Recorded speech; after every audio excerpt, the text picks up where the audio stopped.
Hey everyone. I'd like to talk about a really interesting fear that people have, especially the kind of people that are working on themselves and emptying their minds. Those that are not emptying their minds, but you know what's going to happen to them, so it's a different story. But anyone that is on the path of ascension, anyone is on the path of emptying their mind, which is means healing their traumas and integrating their conflicts and releasing their beliefs, reaches a point where they feel like they don't know who they are anymore. They feel that the identities they once had are no longer holding true. And in traditional psychology, there's a term called de-identification. I've also heard depersonalization. And I heard this for many years. People say, I suffer from de-identification and depersonalization. And there's a tremendous void in education which allows this kind of fear to exist. And the void is that you're not getting depersonalized or de-identified when you do the inner work. It's the other way around. In the beginning, people are describing themselves through identities such as I am a blank, an engineer, I am a cashier, I am this and that, I'm a photographer, I am this. And then as long as you say that I am statement and I am this, you can only be that. In the language of success, in the language success world, there's a saying that your success cannot exceed your identity. Your success cannot exceed your identity, which means that if you say that I'm an engineer, you can only earn up to an engineer. You can only think up to an engineer.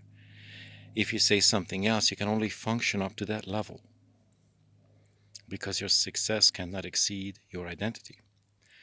And the more traumas we release, there's tens of thousands of them. There's tens of thousands of beliefs and shadows that occupy our mind. The freer we become, the more expanded we become, the bigger we can think, and all of a sudden these micro identities disappear, such as the engineer, such as the librarian, such as the whatever you are considering yourself and holding yourself hostage to. Anytime we say an identity, we actually enslave ourselves to that particular energy.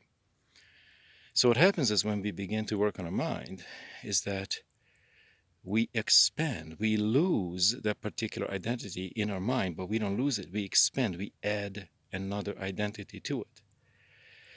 In NLP, in neuro-linguistic programming, there is a pattern called the identification pattern.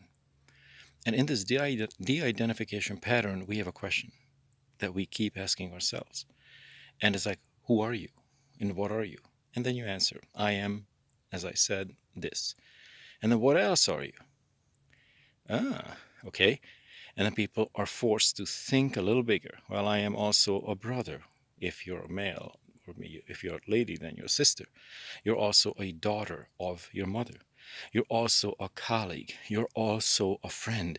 You're also dun, dun, dun, dun, dun. Like you've got all of a sudden hundreds and hundreds of additional quote unquote identities that you can add to the list. And through that, you become expanded.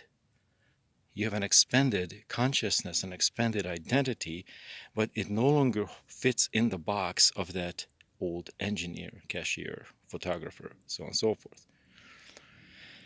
And what that causes, as our mind expands, is that the ego freaks out.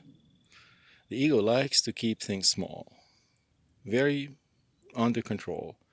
Don't get too big, because if you get too big, you will expel me. It's kind of like a parasite. Don't get too healthy, because then you will expel me.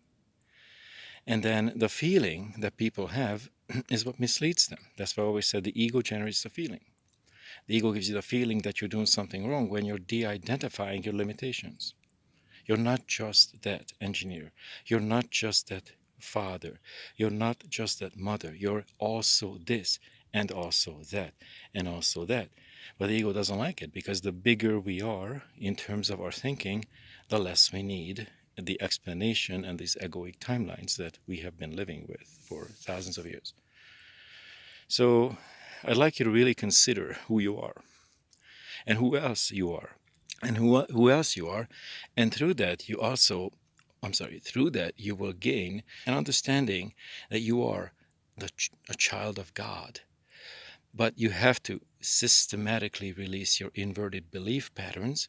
You systematically have to release your shadow world. You systematically have to release your conflict layers in your mind, so that you can truly accept the light and become that expanded, extended Christed being that you came here to be. Okay? So you are not just this, you are everything, but the mind, an unintegrated mind, will limit it.